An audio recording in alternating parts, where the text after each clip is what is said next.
cold garage. This ain't cigarette smoke for once. I'm out here in the cold garage bringing you another shed show. And I think today we're going to talk about some things that the old school car guys and mechanics will remember. And here's some things I've got, just some props I've got here. Dwell meter. Yeah, you need that to set your points with. That one's Actron. Here's a good old Sears Craftsman timing light. Y'all remember those, don't you? Gotta have one of those. And a few other things we'll get to later. But I've got a list of things here that I wrote out. Who remembers changing engines with one of these come-alongs? Maybe out of a tree or a teepee that you made out of boards or whatever. Or out of an old swing set with a bunch of boards tied across the top of it. Done a few of these. I don't know how I done it. Don't remember how I done it. Cinder blocks. You remember cinder blocks? Setting your car up on cinder blocks? A long time ago, I used to set my cars up on cinder blocks and do stuff. And an older guy was with me one time. And we seen a car sitting up on cinder blocks. They had the cinder blocks sitting on their side so you could see through them, you know. And he's like, look at this guy. He don't even know how to set cinder blocks under a car. You set them up like this, that's where they're strong. And I'm like, yeah, that guy's an idiot. And I'm like, oh, crap. 3 on the tree, shifting 3 on the tree. I've had a few of those. Had one here recently. Bumper jacks. You jack the car up with a bumper jack to put it on those cinder blocks. You remember that? And the bumper jack would creel over if you wasn't on level ground. Points ignitions. I think we already covered that. How about helping your buddy set the timing? You're out here messing around with it, and you got these old spark plug wires or a coil wire that is, you know, not the best, and everything and you're out there, you're like, all right, try it there now or whatever, you know, rev it up, and you're turning it, get hit by one of them, get shocked by a coil wire. that'll yeah, pop the mist out of you there. But anyway, another thing we didn't have back in old school, young, working on these cars, we didn't have power tools. And God forbid you had to take a U-bolt off a leaf spring or something. And it just all the way. You're laying under there in the gravel, in the grass, bugs biting you and stuff. It's popping and cracking. And these days you're like, I just hope it breaks and get it over with. No, you didn't want it to break because you had to use it again, you know, WD-40 and everything on it. Nowadays, or back when I first started working on cars, I'm outside, I'm under the shade tree, stuff like that. I'm sure a lot of you guys were too. I had like a 5-gallon bucket of tools that you take one long screwdriver and dig around there for what you needed. You're shaking around there, digging around, trying to find a, you know, a 1/2-inch socket or something. Yeah, been there, done that, dump them out on the ground, lose half of them. We didn't have any power tools. Now everybody's got, I got me one of those battery operated 3H. I didn't have battery operated nothing. Didn't have an air compressor to run any air tools off of.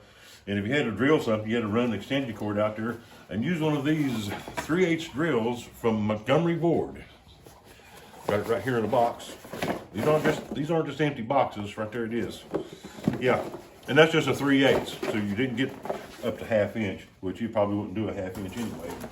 But you could get the bits that were necked down on the end, and that would just do nothing but slip. Let's see what else we got here. And I'm leaving a lot of stuff out that I thought of, and you guys can go ahead in the comments below and tell me all about them. See some of these things that you, that's the wrong script. That's the wrong notes. Totally unscripted. Transmissions. Who remembers putting transmissions in cars? And I'm an old Mopar man, so I know quite a bit about putting transmissions in. I never had much luck out with Mopar transmissions.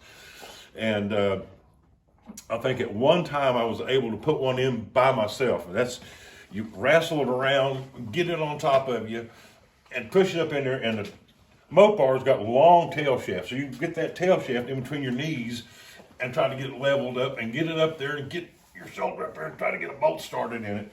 I think I was only able to really do that one time. A friend of mine did it many times, and I'd always try to incorporate him into my transmission changes. But otherwise, use one of the cheap little floor jacks.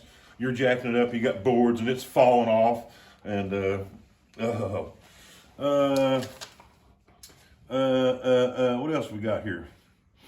Last but not least, this is one thing I was going to start with, but I want to save it last but not least. You see, I've got my finger bandaged up here with a real Band-Aid, and usually I've had black tape on it. You get cut, wrap it up in electrical tape, and go on. But this got smashed through no fault of my own. I'm not going to mention his name, but it's Maurizio. Anyway, I've smashed my fingers before, and I've heard the old folks tell a long time ago, said, oh yeah, I smashed that finger and it started turning black, and I just took a drill bit and drilled through it. Or just took a drill and just shoot, or took a hot pin or needle or something and just burn a hole through it. I'm like, what for? Well, that relieves the pressure. Well, I'd had my fingers smashed before, but I never got it right where it's back there at the back where it couldn't get the pressure out. And one time I smashed, I believe it was the same darn finger. Or it might have been, I don't know, anyway. Smashed that sucker, and I couldn't go to sleep at night. If anybody's ever experienced it, it was just throbbing like it did when it first got smashed, because all that pressure, that blood is in there and it can't get out. And buddy, I got up in the middle of the night, and at this time I did have a DeWalt cordless drill, and the kitchen table I laid some towels out because I heard what was going to happen. And I tried to do it this way, but that wasn't quick enough. So I had that drill, and it was the smallest drill bit I could find. And pop, blood went everywhere, and instantly I was like, oh, that felt great. But if you've never smashed your finger and had to drill it out with a drill bit, you ain't lived. You ain't been mechanicking very long, and you're not doing something right, okay? But I just wanted to touch on those things out here in the cold garage. I wanted to make a video and get it out, and so that should be it.